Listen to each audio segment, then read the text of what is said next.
The cost of first love, gaining a friend. Life often sets its own pace, nudging us into moments that shape who we are. This is the story of a bond that blossomed and broke, and how losing one kind of love can sometimes lead to finding another. Back in my college days, life was a whirlwind of classes, laughter, and the intoxicating unpredictability of youth. Among my circle of friends, she stood out. With a smile that could disarm the most jaded soul and a personality that sparkled with vivacity, she became the center of my universe. It wasn't long before my heart began to beat faster whenever she was around.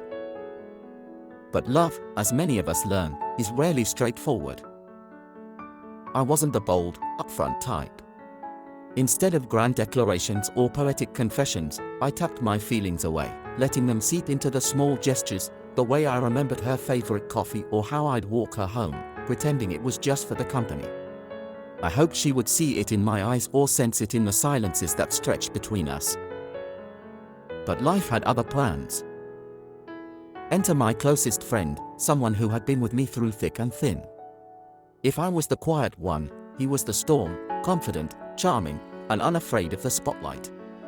It wasn't long before I noticed how her eyes lit up when he spoke or how her laughter lingered longer in his presence.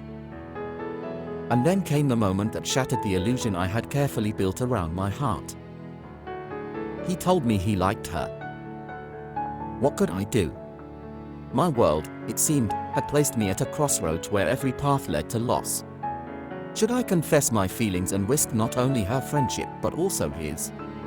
Or should I bury my emotions and let them find happiness together? After days of wrestling with my thoughts, I chose the latter. If I truly cared for her, how could I stand in the way of her happiness? And if I valued our friendship, how could I let jealousy ruin it? I won't lie, it hurt. Watching them grow closer, knowing the space I once occupied in her life was now his, felt like a slow ache that refused to fade. But there was also a strange solace in knowing that she was with someone who genuinely cared for her. Life moved on, as it always does. The heartache ebbed, and time, the great healer, softened the edges of my pain. In losing her as a love, I gained something I hadn't anticipated, a deeper bond with my friend. His honesty, his unwavering support even when he didn't know my feelings, and his trust in me strengthened our connection. Years later, as I look back, I realized the cost of first love wasn't as devastating as it once seemed. I lost a chance at romance, but I gained an unshakable friendship, one that continues to remind me of the beauty in letting go. Life doesn't always give us what we want, but sometimes, it gives us what we need.